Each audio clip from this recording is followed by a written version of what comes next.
नमस्कार, मी भाग्यश्री फाटक.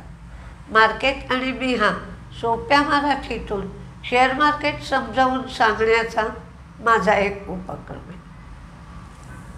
आज मार्केट तेजीत राहील असं वाटतं आहे. गिफ्ट निफ्टीप्रमाणे आत्ता सकाळपासून मी बघतीच आहे गिफ्ट निफ्टी वाढतो आहे. आत्ता व्हिडिओ करताना 233 पॉईंट जवळजवळ वर होता, म्हणजे 24,800च्या जवळपास मार्केट जाईल की काय असं वाटतं आहे. पण 200 पॉईंट निफ्टी म्हणजे 500 ते 600 पॉईंट सेन्सेक्स तर तेजीत राहतोच. 100 DMA ची लेव्हल आहे 24,560. हा सपोर्ट पकडायचा, पण गेल्या आठवड्यात 24,770 ही लेव्हल पार होऊ शकली नव्हती. आता 24,400 ते 24,800 या रेंजमध्ये मार्केट चालेल असं वाटतं आहे. म्हणजे आजचा सुरुवातीची तेजी आल्यानंतर पुढे काय होत आहे, त्या तेजीनंतर मार्केट आपटायला सुरुवात होती आहे की ते तेजी कंटिन्यू होते आहे हे मात्र बघावं लागेल. पण ह्या तेजीला चेस करू नका, तेजीचा पाठलाग करू नका. तुमचे कुठले शेअर असतील प्रॉफिटमध्ये निघत असतील तर ते थोड्या थोड्या प्रमाणात काढून घ्या. काय काय होतं आहे हे बघावं लागेल, कारण आज GST रिफॉर्म्स पुढच्या पायरीचे अनाऊन्स केले आहेत, होतील म्हणून, अजून झालेले नाहीत. पुष्कळ गोष्टी 15 ऑगस्टला घोषणा झाली आहे त्या गोष्टीची, पण त्या होतील की नाही तर हे माहीत नाही. त्यामुळे होतील या इच्छेने किंवा होप्सनी आज मार्केट तेजीत राहण्याची शक्यता आहे. फॉरेन इन्व्हेस्टर्सची विक्री चालूच आहे 1,927 कोटीची, तर डोमेस्टिक इन्व्हेस्टर्सची मात्र खरेदी आहे 3,896 कोटीची.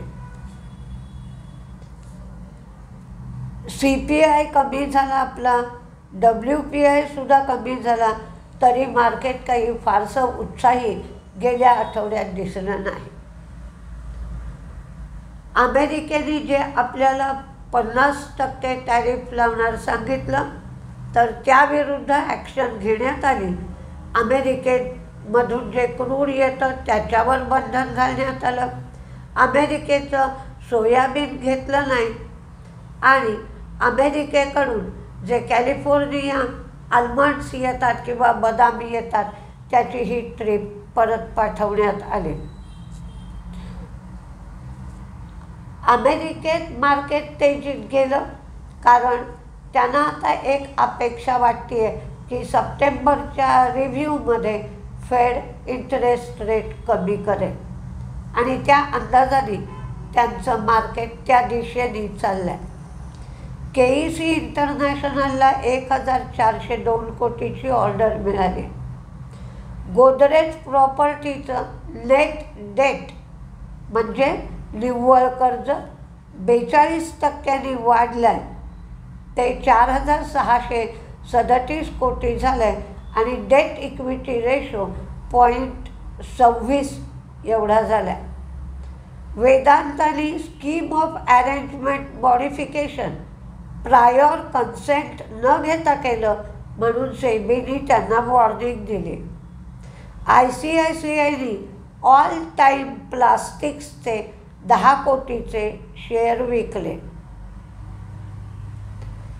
आग्रा वॉटर सप्लाय प्रोजेक्टसाठी उत्तर प्रदेश जलनिगमकडून 104 कोटीची ऑर्डर EMSला मिळाली. RVNLला सिग्नलिंग आणि टेलिकॉमसाठी इरकॉनकडून 179 कोटीची ऑर्डर मिळाली. सर्व्हिसेस टॅक्स डिस्प्यूट संबंधातले CESTAT सेस टॅक्स नियमांमुळे 146 कोटीचा रिलीफ शिपिंग कॉर्पोरेशनला मिळाला. ABDL म्हणजे अलाइड ब्लेंडर्स आणि डिस्टिलरी गुड बॅरल डिस्टिलरीमधला 51% स्टेक घेण्याचा त्यांचा जो प्लान होता तो प्लान त्यांनी रद्द केला. 14 तारखेला मार्केट संपल्यावर एक व्हिडिओ दिला होता. संध्याकाळी आपण आजचं मार्केट देतो हा. त्यानंतर जे रिझल्ट आले ते मी आत्ता सांगते आहे. झॅगन प्रॉफिट रेव्हेन्यू कमी झाला आहे, मार्जिन वाढलं आहे. आयनॉक्स ग्रीनचा कन्सॉलिडेटेड आणि YOY रिझल्ट आहे. प्रॉफिट रेव्हेन्यू वाढलं आहे, मार्जिन कमी झालं आहे. ॲस्ट्राझेनेकाचा रिझल्ट छान आहे, तेजीत राहू शकतो. तोट्यातून फायद्यात आली आहे. 11 कोटीचा तोटा होता, तो 55 कोटीचा फायदा झाला आहे. चांगला रिझल्ट आला आहे. रेव्हेन्यू आणि मार्जिन वाढलं आहे. बोरोसिलचाही रिझल्ट सुंदर आला आहे. गल्फ ऑइलचा रिझल्ट चांगला आला आहे. प्रत्येक गोष्ट वाढली. ला ओपालाचं मात्र प्रॉफिट वाढलं आहे, रेव्हेन्यू कमी झालं आहे, मार्जिन वाढलं. जयकॉर्पचा रिझल्ट दिसायला चांगला दिसतो आहे, पण त्यामध्ये 103 कोटी अदर इन्कम आहे. साइन पोस्ट यांचंही प्रॉफिट वाढलं आहे, रेव्हेन्यू वाढलं आहे, मार्जिन कमी झालं आहे. PN गाडगीळ जळगावला रिंग रोड येथे त्यांनी नवीन स्टोअर उघडलं आहे. अलेम्बिक फार्मा ट्रेटिनॉइल क्रीम त्याचा USP 0.025%ला US FDA त्यांना फायनल ॲप्रुव्हल मिळालं आहे.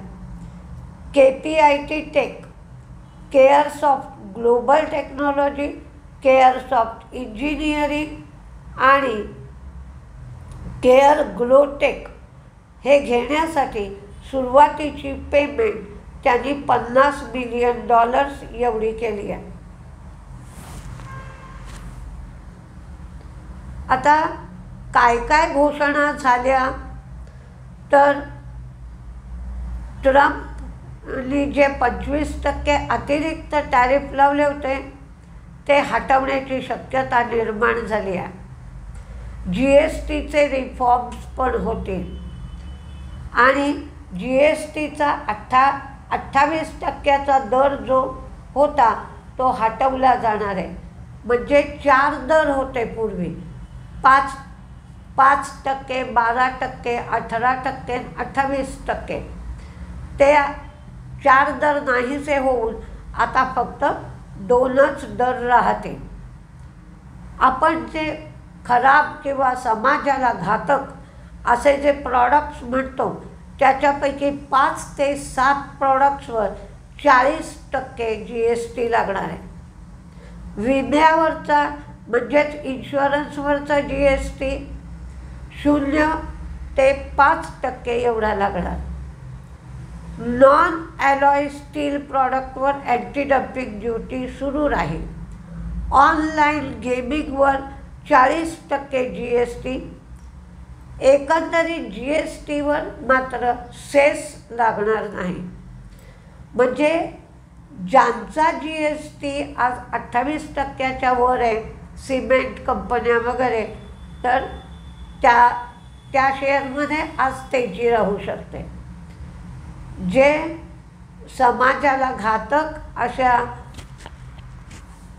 गुड्स बनवणाऱ्या कंपन्या आहेत त्यांचा GST 40% असेल, त्यामुळे ते शेअर आज पडण्याची शक्यता आहे.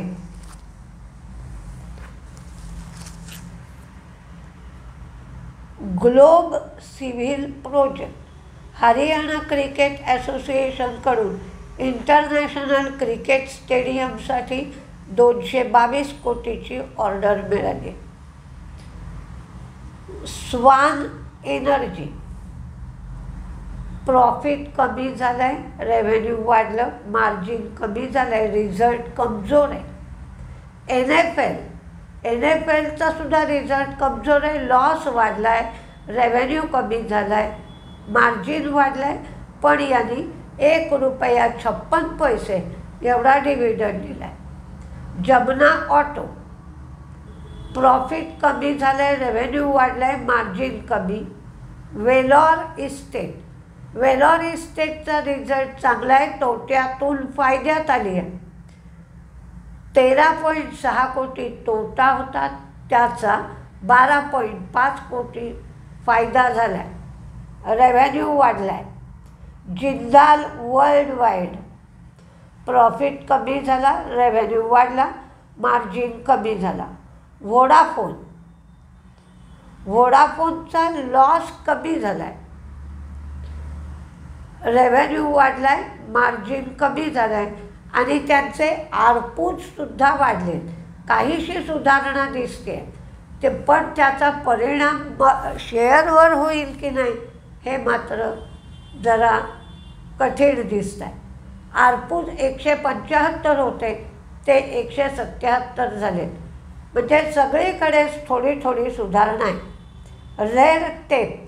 रेड टेपचा रिझल्ट चांगला आहे.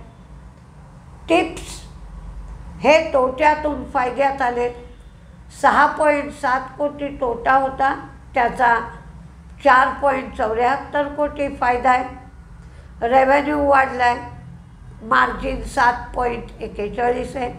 Ahluwalia contract, Inox wind, Hindustan oil या तिन्हीचेही रिझल्ट चांगले आहेत, प्रत्येक गोष्ट वाढली आहे.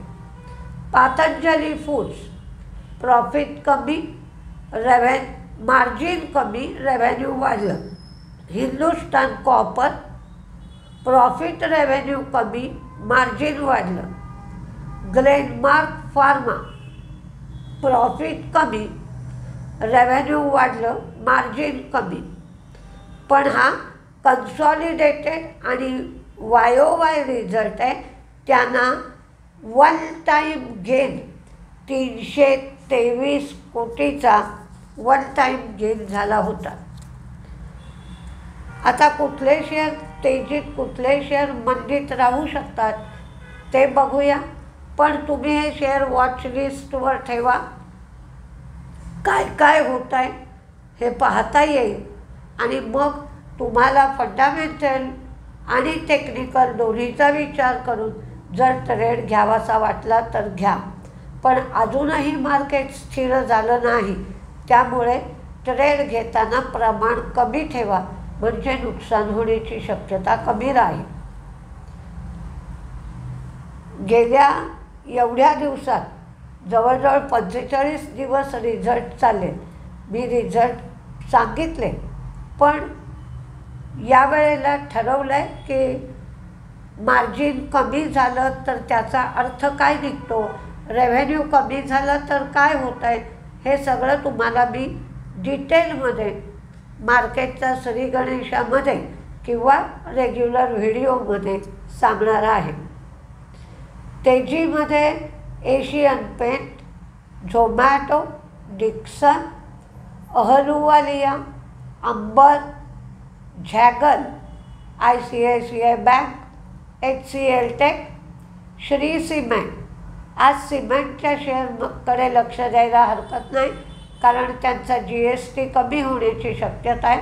आणि विम्याचे share ICICI Pru, HCL tech, HOEC, Manappuram, Voltas, Star cement, Team Lease, BHEL, HDFC life, Niva Bupa, Uno Minda, KEC international, Inox Wind, JK cement, Borosil, Lemon Tree, United Spirits, UltraTech, JSW cement, Aptus Value, HAL, SP apparel, CG power, DCW, PNC infra, Vishal Mega Mart, Poly medical, Muthoot finance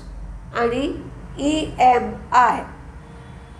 तर मंदीमध्ये Glenmark pharma, नजारा आणि Vodafone. आज 15 ऑगस्टमध्ये ज्या ज्या घोषणा झाल्या त्या घोषणेच्या अनुसार तेजी मंदीमध्ये शेअर्स दिले. सुरुवातीला तरी मार्केट तेजीत राहील असं वाटतंय. त्यानंतर काय काय होतं आहे हे आपण सगळेजण पाहूया. नमस्ते.